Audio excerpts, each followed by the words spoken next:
Welcome to This Explainer. So, I recently quit social media for 30 days. Absolutely cold turkey. No Instagram, no Facebook, zero YouTube shorts scrolling whatsoever. And honestly, the outcome was way more surprising than I ever could have imagined. I didn't just get some hours back in my day, something much deeper shifted. Going into this, I fully expected the whole month to just feel, boring and empty. I literally thought I'd end up just staring at my living room wall. But the reality? It wasn't just about suddenly having a bunch of free time on my hands. It triggered this massive, totally unexpected shift in my psychological bandwidth.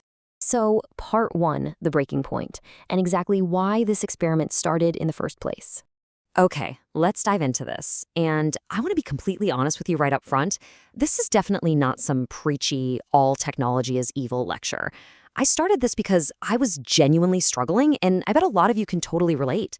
My focus was just steadily declining. My sleep quality had gotten noticeably worse. I was walking around with this constant nagging feeling of being distracted, even when I was doing super simple, everyday stuff. And my screen time? It had completely crept up to several hours a day, mostly just mindless, short-form, low-value scrolling. I realized I wasn't actually using my phone intentionally anymore. Which brings us to part two, week one, or what I like to call pure withdrawal. Since I went cold turkey, looking at the 30-day timeline, we really have to focus heavily on that first week.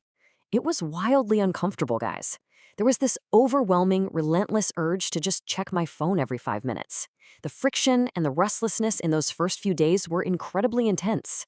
I literally even experienced what's called phantom vibration. You know, when you reach into your pocket for your phone out of pure ingrained habit, even when there is absolutely no notification buzzing, it was a really uncomfortable reality check. Experiencing what felt exactly like a mild withdrawal response showed me just how deep this digital habit actually went.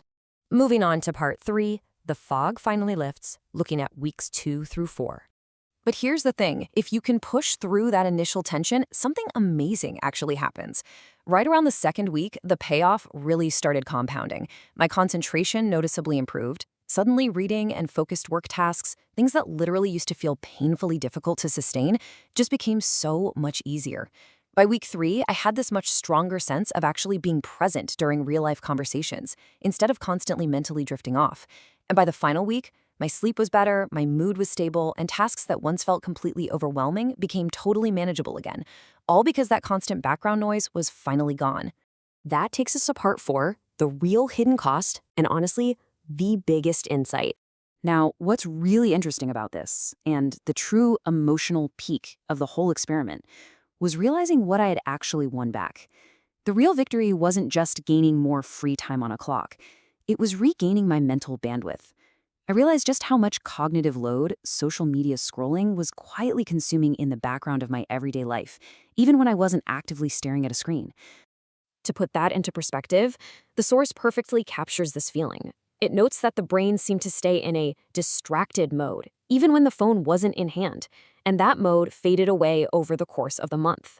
That background scrolling literally consumes so much quiet energy, and feeling that weight finally fade away gave me absolute clarity. Which leads to part 5, finding a sustainable new normal by reintroducing social media. Let's bring this back down to earth for a second. Because for most of us, completely abandoning social media forever just isn't realistic, and honestly, it's not even necessary. Instead, I brought it back, but in a highly controlled way. Step 1, I set specific, hard time limits. Step 2, I turned off all notifications so the phone wasn't constantly begging for my attention. And step 3, I established really clear boundaries for exactly when and why I use these apps. No more mindless doom scrolling on the couch. So the crucial point is this. Full elimination is not the goal here. Intentional, controlled use is the sustainable outcome. You really don't have to completely quit the internet to feel better and get your mental clarity back. I want to leave you with this thought as we wrap up today's explainer. Take a second to think about your own digital habits. How much background noise is your phone generating in your brain right now, even while it's just sitting quietly in your pocket?